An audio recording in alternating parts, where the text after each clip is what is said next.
What's up, Taiwan? I'm Ethan Liu with news from here in Taiwan and around the world.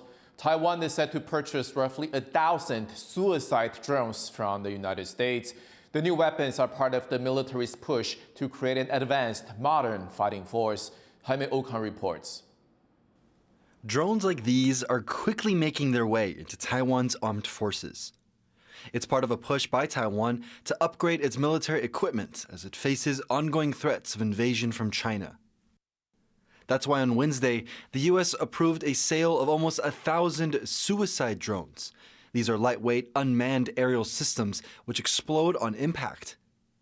Taiwan's defense ministry thanked the U.S. for the sale and for ensuring that these drones are delivered as soon as possible. 这一次已经大幅的缩短行政审查的时间。那么，国防部对于美方安和团队为了加速对台军售的各项努力，要特别表达感谢。 This type of suicide drone, called the Switchblade, can easily fit in a soldier's backpack. Last year, Taiwan unveiled its own version of the drone alongside other unmanned systems as part of what it calls a drone fleet. The military says this fleet will provide reconnaissance and extra firepower without putting soldiers at risk. And with so many drones being introduced, the goal is for every unit in Taiwan's army to have them at their disposal.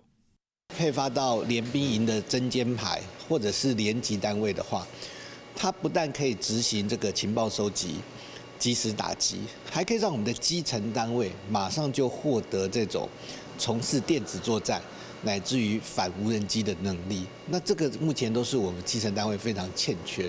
Taiwan says it plans to procure almost 1,000 domestically made drones in addition to the ones purchased from the U.S. And with the purchase of newer systems from the U.S., Taiwan is also hoping it can use this technology to better develop its own drone manufacturing program. 未来是不是有专利移转在台生产，更联动到台湾国防产业技术的提升，以及自主国防能力的提升？这个方向的发展其实是蛮乐观的。 With production of these machines on the rise, Taiwan is hoping it can continue bolstering its defenses while minimizing the risks to its soldiers on the ground. James Lin and Jaime Okan for TaiwanPlus. Taiwan has become the world's 5th largest importer of Russian coal. That's according to a new report by the nonprofit Environmental Rights Foundation and the independent research organization, the Center for Research on Energy and Clean Air. One of the companies that is importing Russian coal is Formosa Plastics. Protesters have descended on their annual general meeting. Sally Jensen was there. Activists are outside the annual general meeting of Taiwan's biggest petrochemical company, Formosa Plastics, saying it is effectively facilitating Russia's war in Ukraine. Formosa Plastics imports coal from Russia's energy giant Siberian Coal Energy Company, which environmental groups say has close ties to the Russian military. Russian environmentalist Vladimir Leyak has gone in to confront Formosa's shareholders at the AGM. And I'm here to demand from Formosa Plastics to stop all kinds of businesses with Russia, to stop buying Russian coal or anything else from Russia. And the reason is very simple, because as long as you pay to Moscow, it will continue war in Ukraine. More and more people will be dead there. Activists here are also protesting years-long pollution from Formosa's activities in Vietnam. Formosa Plastic, stop harming! Formosa Plastics, stop harming! They say that the conglomerate's actions are inconsistent with international efforts to cut economic ties with Russia. And blocs like the EU have already put heavy sanctions on Russian coal, oil and gas, which are its main exports, to suffocate funds that likely go towards the country's invasion of Ukraine that escalated in 2022.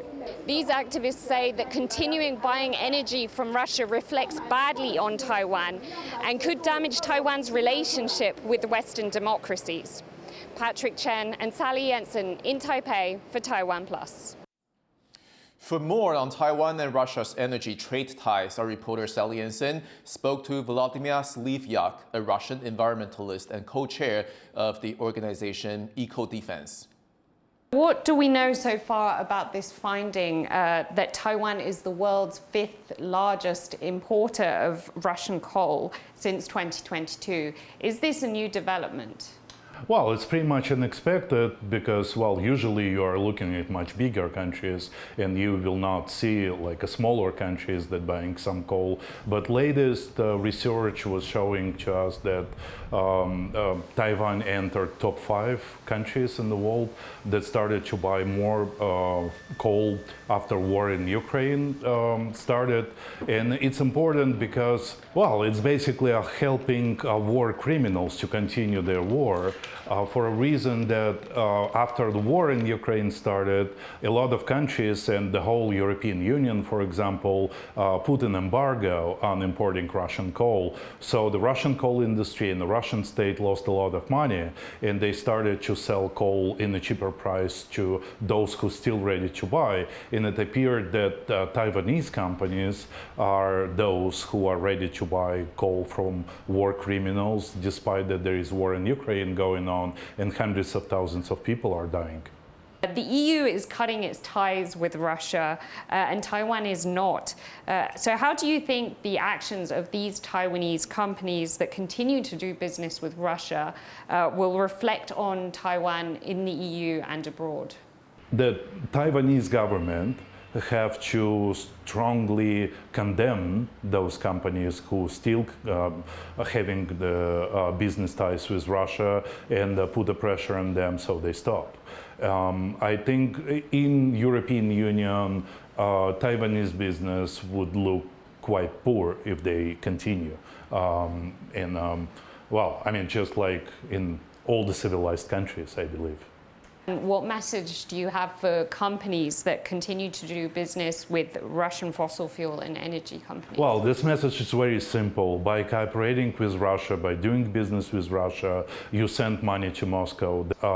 More money you give to Moscow, more money will be spent on the weapon, more people will be killed with your money. That's my message to Taiwanese and other companies that still buying or still trading with Moscow. That was Vladimir Leyak, co-chair of Eco-Defense, talking to our reporter Sally Jensen. Taiwan Stock Exchange has reached record highs on the back of a surge in foreign investment. The TAIEX rose by 196 points to over 23,000 by close of trade on Thursday. High demand for exchange-traded funds and TSMC's tech stocks from foreign investors drove the surge. On World Refugee Day, human rights groups in Taiwan are calling on their government to improve legislation for asylum seekers and refugees. 使外交部核发的停留签证入境的寻求庇护者，无从在等待审查期间展延原本的签证，或者是申办新的停留或居留许可。专案审查所取得的外侨登记证效期只有1年。 Taiwan's government passed regulations that grant asylum seekers temporary residency in 2023, but human rights groups say processing time is uncertain and the permits offer limited protections. They say the country needs to bring its refugee laws up to international standards. According to the United Nations, over 120 million people were forcibly displaced around the world by May this year. It's been 40 years since a string of deadly mining disasters rocked Taiwan. And as the country marks the anniversary of the first Haishan mine disaster, former miners and activists have gathered to demand answers and better medical care for those who survived the life underground. Zhang Trist has this report.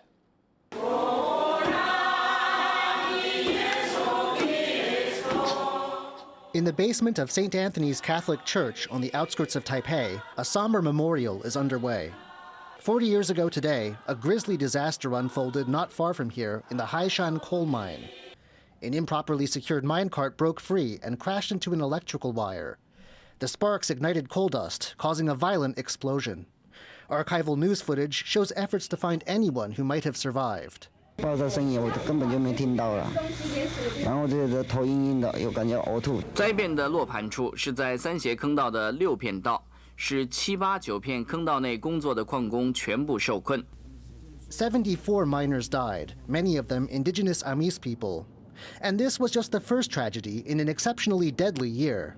By the end of 1984, over 200 miners had died in a series of disasters. These mines did recover and ran for some years more, but they've long since fallen silent. Taiwan's coal now comes from abroad. But even 40 years on, the scars these disasters left are still here. And there are unanswered questions, too.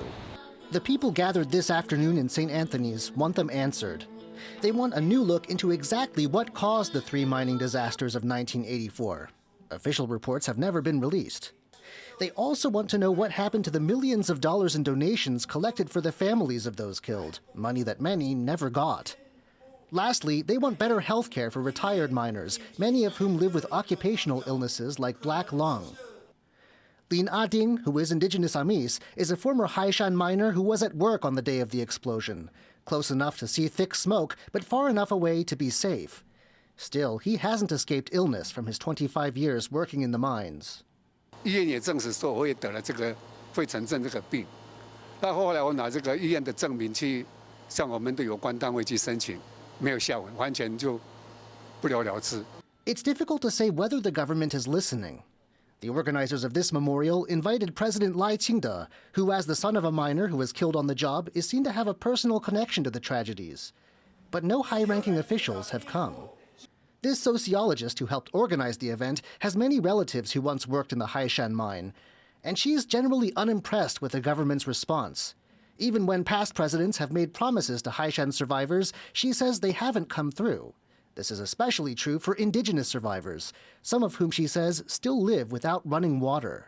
1999年，李登辉先生是台湾第一个矿工之子的总统，因为他爸爸也在南港煤矿工作过，所以他在1999年卸任之前，那时候海山还没有拆，他其实在海山巡视，而且答应海山那时候住在公寮的原住民矿工，要帮他们盖国民住宅，但是这个支票并没有实践。 But these people are determined that the triple disaster of 1984 doesn't fade from memory, and that both survivors and the families of those killed get what they believe they're due. Luffy Li, Eason Chen, Rhys Ayres, and John Van Trieste for TaiwanPlus. Taiwan's fisheries agency has seized the ship with 6.5 metric tons of illegal shark fins on board. Officials estimate the crew of the Taiwan-flagged vessel took the fins from at least 3,000 sharks, and it's not the first time the ship has been busted. In 2021, it was fined around $150,000 US for the same offense. They could be fined $75,000 this time and have their fishing license revoked for 2 years. Shark finning involves cutting off a shark's fin and releasing it back into the water where it dies slowly. The practice is outlawed in Taiwan and many other countries, but it persists because of demand for shark fin soup, which is considered a delicacy in the region. One lucky farmer in Taiwan has won the prize, not for the biggest vegetable, but for the curviest. Sally Jensen has the details. A crack open reveals the nutritious white pulp inside. Geelong in northern Taiwan is holding a bamboo shoot beauty contest, and one special winner has the best looking of the lot.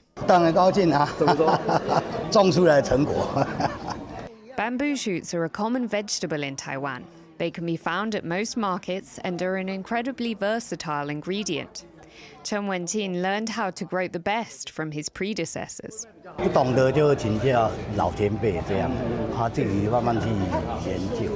Here, the bendier the better, as bamboo judges are looking for shoots that resemble bull horns. 它这样切入的时候，它的笋肉事实上含量是最高的。看颜色不要太深，太深可能就是老化颜色，就看起来是均匀的这种乳白色然后看起来很细致。